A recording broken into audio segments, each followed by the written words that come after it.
Hello and welcome to Straight Talk, Supply Chain Insights, the podcast for your supply chain leader who is on the go and wants to be in the know. And now, your host, Lora Cecere.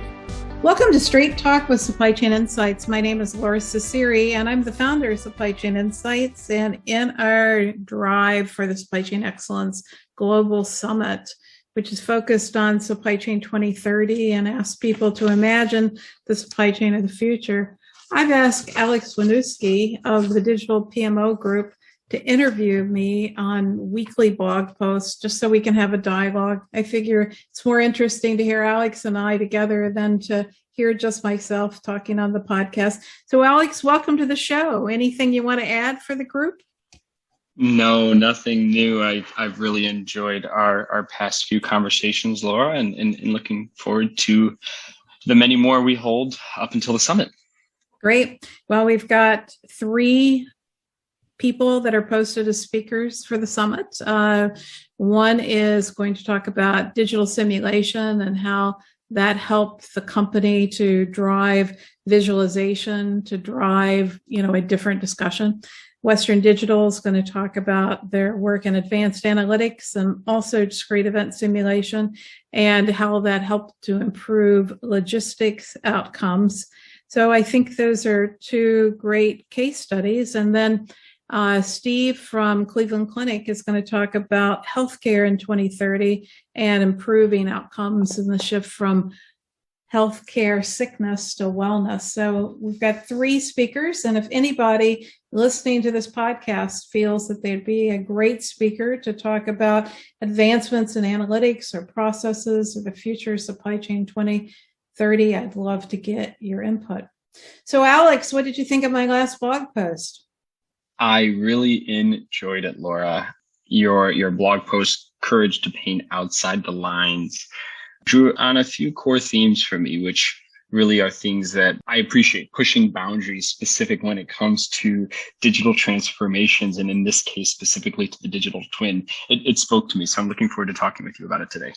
I just am frustrated that we ask these bright, young Gen Y type of folks to paint in the lines when the current taxonomies don't necessarily help us to answer our business problems. So let's start the discussion. What questions do you have for me today? Fantastic. I'm definitely frustrated too, right? I've seen those systems. I've been a part of those systems, and I loved the tone of your article. It felt really similar to a book I was reading recently by Adam Grant called Think Again, which is encouraging to, imagine new forms of analytics and new forms of supply chain planning models and understanding that things can change. So just wanted to start off on that tone and really diving in here to your piece, but continually rethinking, I think, is the theme I just wanted to impart on our conversation today, and something that really dives into one of my first questions. So specific in regards to, supply chain taxonomies, which is basically, right, just a fancy way of saying naming systems intended to indicate relationships. If you're unfamiliar with the kind of supply chain taxonomies, excuse me. So Laura, specifically in regards to planning, how does a company's leadership's lack of understanding for these existing taxonomies dampen that young data scientists looking to drive change? Can you give examples you've seen? Well, first of all, I think it's great that you defined a taxonomy. It is a way that we can have a conversation about like capabilities for purchasing technologies, implementing technologies, and driving process improvement, because they're like building blocks in existing technologies that are understood. But most people don't really understand the data models and what goes into them, which is the frustration that I have. And also the taxonomies haven't changed much in my following of the supply chain planning market, which I've been an analyst now for 2 decades. And so I question why the taxonomies aren't changing, because the capabilities in analytics have dramatically changed. And so, I'm always pushing, because we have advances in analytics, can't we change the base definition of how we model, how we drive decisions, and how we improve work? And I can't get people to really paint outside the lines of the taxonomies what people tend to do is bring better math to the engines within the models, not really thinking more holistically about, is the problem that the model's trying to solve still consistent with the industry requirements? And is there a better way to solve it? So that's part of my frustration. And, just to help the audience, Alex, you're about the age of the young gentleman that I had lunch with. What are you, Fantastic. 27, 28? Right around there, yep. Yep. Young kid, right out of school, lots of energy, not that schooled in corporate politics, very skilled in discrete event simulation. So we had a great conversation on setting up models, and he actually, was very helpful to me to think about a couple of new technologies, but his understanding of how to really deploy them to drive outcomes in a very political organization, which this was Toyota. And Toyota is heavily dominated by this Asian supply chain excellence team that dictates standards, irrespective if they're right, on things like line speed and changeovers. And despite the fact that he's trying to illustrate and visualize capabilities through supply chain modeling and discrete event simulation, he isn't getting anywhere. And so the discussion was how to basically take technologies and help people to better define the problems and the solutions and use influence management in the selling of the ideas through the technologies. So as I watched the people at the conference, I found that there were many great data scientists that were struggling with the same problem, where they're basically being asked to do things that may or may not make sense. Interesting. So in simple terms, would you say, they're trying to, if you think of an algebra equation, right, they're trying to change the variables when in reality the calculation's not working? Well, the model needs to change. Right. So, yes. So they need to think, rethink the effectiveness of the model, kind of, right? You were saying, right? Rethink if the model is working. Sorry to cut you off there. So one of the issues is the original models of the 1990s assumed that variability would be low. Well, variability is anything but low. And there isn't a planning master data layer to help people with the changes in lead times, what's happening in actual performance on manufacturing lines, or what is happening in conversion rates with inflation. And so we have all this market dynamic that's going on that doesn't update models, because the assumption was that supply variability would be fairly low. Interesting. So based on that assumption, assuming variability would be low, the one thing I couldn't help think to equate this to, Lora, was if this model was made too simple, similar to, too variable free intentionally, similar to the classic economics graph, right? Which just displays supply, demand, and shows you the perfect price and the perfect quantity as your market equilibrium. Do you think it was made too simple intentionally? In supply chain or in economics? Sorry, I'm referring to the supply chain model. I was more thinking, were our current models made, too simple, non-variable intentionally, similar to how the classic economics graph was made to just teach to the masses, not really understand the many things that go into macro and microeconomics? I don't think so. I don't think it was deliberate. I think that when we first started this work in the 1980s and 1990s, it was simpler.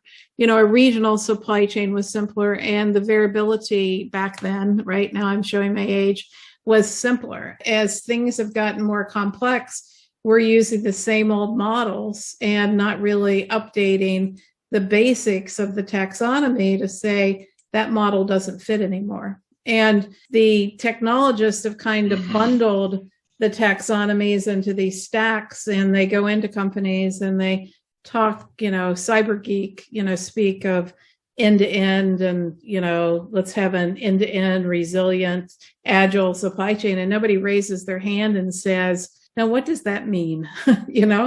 Totally. The model stayed the same. The supply chains have advanced. The technologies have advanced, but the language and really the understanding, the mental models of it haven't caught up to it. So that makes a lot of sense to me. And I don't think people think enough about it, Alex. So they buy the old systems without really thinking, do these fit my needs? If it's not broken, don't fix it. But in this terms, it is broken, and people just don't want to fix it, which is pretty funny. Well, but they don't realize it's broken, right? So if we take a company that we both worked with, right? How many people are actually testing if they're getting good answers out of their solution, or even know how to ask the question, is this a good answer? Engines are designed to be fine-tuned. Like, you would never run your car without taking it for an oil change. But yet people run the supply chain systems year after year as a technology, just focused on integration without really thinking about, are the engines tuned for what we're trying to do? So most people just slap in technology. They don't really ask the question, are they getting a good answer out of the technologies? And they don't refine the technologies based upon what's happening. So it's a multi-faceted problem. How could, going on the engine analogy, how could a company with an old engine utilize one of those rock stars that you were talking to at a conference, data scientists looking to revamp the process? I understand maybe Toyota's a behemoth of a company, but someone who might have some agency to do something. How could they look to change their existing supply chain taxonomies? Any advice? Yeah, so what I suggested to this young man, who was a really nice young man, was to go back and ask the question of, how does manufacturing excellence tie to supply chain excellence? And, look at the role of manufacturing OEE, which is looking at equipment effectiveness and growth and operating margin and inventory turns, and to simulate, and then to train people to think about, that question of what defines supply chain excellence, and how does that translate to the manufacturing program, versus just assuming that lower cost manufacturing is going to give you a better supply chain. That's fantastic advice. And then I said, let's measure the coefficient of variation. Look at, is this forecastable in terms of the data? And if it isn't forecastable, should we change the supply chain so that it is a make to order supply chain? And let's look at, the distortion of the translation of the order to the planned order, and what the distortion of the bullwhip effect is. And then think about the supply chain as a complex nonlinear system, to be able to look at the trade-offs of the metrics and the operating programs. He must have had 3 pages worth of notes, Laura. That's some fantastic advice. Hopefully he got that all down. That's really interesting, and that actually kind of makes me think. Right, it's really a next point into the article, which is these taxonomies are, as we often talk, have now harped on a few times in our episodes here. You have to start with common definitions. You have to start with common understanding before you can move on to a technology, and before you can move on to improving processes. So let's chat digital twin, which is an evolution of an understanding taxonomy, an evolving taxonomy and understanding of it. So when you were talking with this young data scientist, how was he thinking about digital twins? I'm just curious from his point of view, from his lens, and how you'd articulate it. He was thinking about it as a way to look at manufacturing efficiency and improving operation effectiveness. Got it. So, like you said, truly within the lines, within the old purview, which is interesting. But, there's a lot of digital twin work that's happening in manufacturing. Everybody's got a digital twin now, right? It's kind of vogue. Laura, it just makes me think, right? Why are the classic term "shoot for the stars" is really ironic here, because I think that a digital twin, the first virtual representation of a digital twin, practical representation of a digital twin, came from NASA as in a way to improve physical modeling of simulations of spacecrafts in 2010. So why are these processes? Why are there old models trying to, like you said, just reinvigorate, kind of put new formula into it? Why are they not shooting for the stars with these new types of digital twins? Because we're so caught up in old technologies and the process of implementing technologies that we're not asking those questions. Got it. Interesting.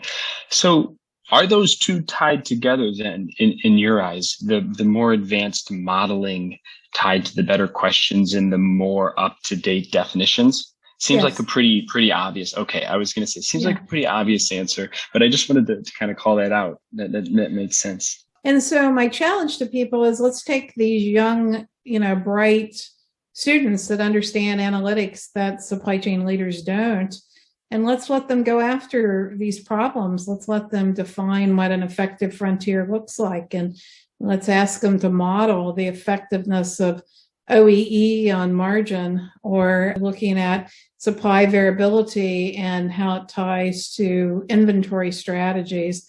And instead of just calculating safety stock, why don't we calculate, aggregate buying requirements, based upon inflation and, supply variability. We're too stuck in, traditional thinking and not really looking at the analytics capabilities and the new questions that we could ask. So dive one level deeper there in that challenge and almost in that recommendation. Who should they challenge, or who should listeners more pull into their guiding coalition to improve this alignment? Well, if you have a digital analytics group, I think that's a good place to start. With variability as the only constant, ask yourself, how can you model or improve models, understanding variability, whether it's lead time, throughput rates, supplier inbounds, inflation. Model the impact of variability on existing models, and then understand the relationship of that variability to a balanced scorecard, which I like, the measurement of growth, operating margin, inventory turns, return on invested capital, and customer service. Start the modeling to understand the impact of variability, and then overlay that against existing taxonomies. So, for example, start with a planning master data layer where you actually have this layer where you're measuring variability. And instead of taking a lead time in a current model, look at what's happening in real lead time in the market, and don't just manage it as a constant, manage it as a variable in the modeling, and look at the trade-offs between the variability and margin, or variability and customer service, and understand those as we think about risk and buffer strategies and where inventory should be placed, and more holistic thinking of supply chain. Yeah, and I love the incremental thinking that you kind of help people go through there. When you stand up a digital twin, don't make the promise that you're going to, automatically improve a demand planning or a supply planning or a procurement process right away. You had fantastic advice there, Lora, right? Model against your existing model, see how it compares, understand it against your current taxonomy. It's all fantastic advice when you think about how to tackle what is this behemoth oftentimes of just end-to-end planning in general. But, so many times people don't answer the question of, do they have a good model? And are they getting a good outcome? So start there as well. Look at things like forecast value add and coefficient of variation and distortion analysis. And if people have questions how to do that, then I have a lot of, insights in my blog, or they can shoot me an email. Great.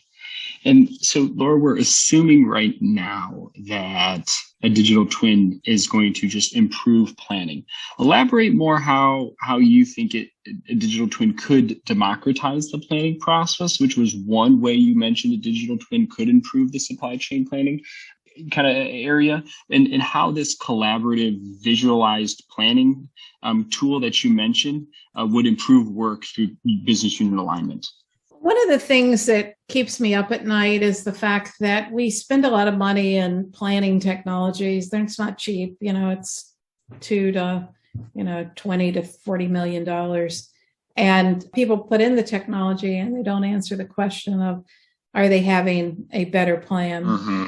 So only 2% of the back office employees touch planning technology. So, if you look at someone like Dow, they've got 18,000 employees and 300 planners.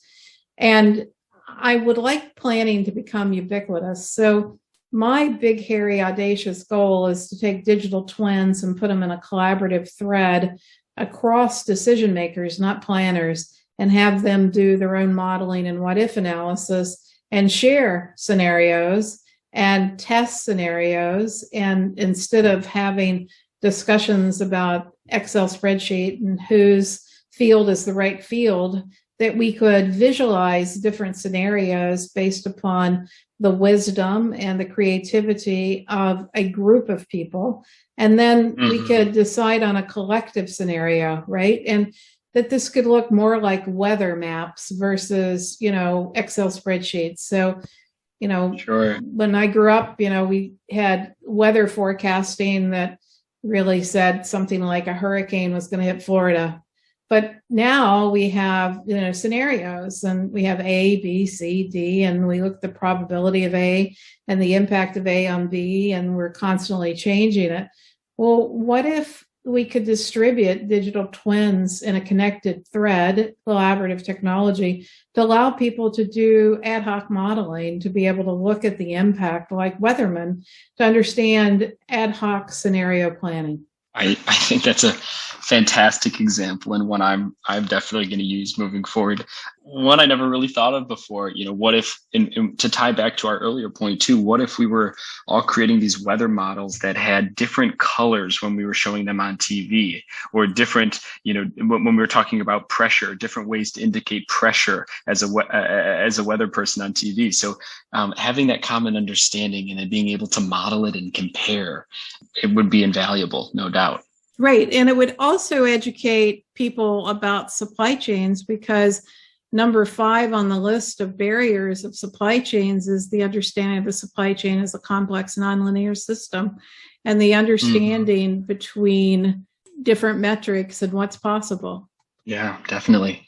And Lora, this article brought me to a piece that I had read prior, which was around the European Union launching an initiative called Destination Earth in 2021. It was last year, which was to build a highly accurate, basically digital twin or digital model of the Earth, which mapped climate development, extreme events. It included observational data, we'll call it outside-in data, to monitor and predict current and future trajectories. And in addition, it's kind of the conventional observation data that we're talking about. They want to also integrate new data on new human activities into the model. We'll call it kind of what I think is of your outside-in processes, but also currently adding new data to those processes. What do you think supply chain experts could learn from the development of this new Earth system model from the European Union? I think it's a great way for a data scientist to go to work. Why isn't a supply chain leader championing his data scientists to build those models? Totally agree. A great use case, and one hopefully someone can take and say, hey, if I could do it for the whole Earth, I bet you I could do it for my supply chain, a little less complex. Don't you agree? Right. Yeah. And then you could show the impact of variability, so things don't become geek talk of, I want to have an end-to-end supply chain solution that's agile, efficient, resilient. I can look at which strategies for which supply chain streams and what choices can I make that can drive those results. Well, Alex, I look forward to the Supply Chain Insights Global Summit. It's coming up September 6th. We're finishing our Rivers of Demand work, and we're also going to have some training on outside-in processes there for people that want to stay an extra day so that they can think harder about this. And I look forward to seeing you there. I'm looking forward to seeing you too, Lora. Thank you. Okay, until next time, this is Alex Wisniewski and Lora Cecere with Straight Talk with Supply Chain Insights.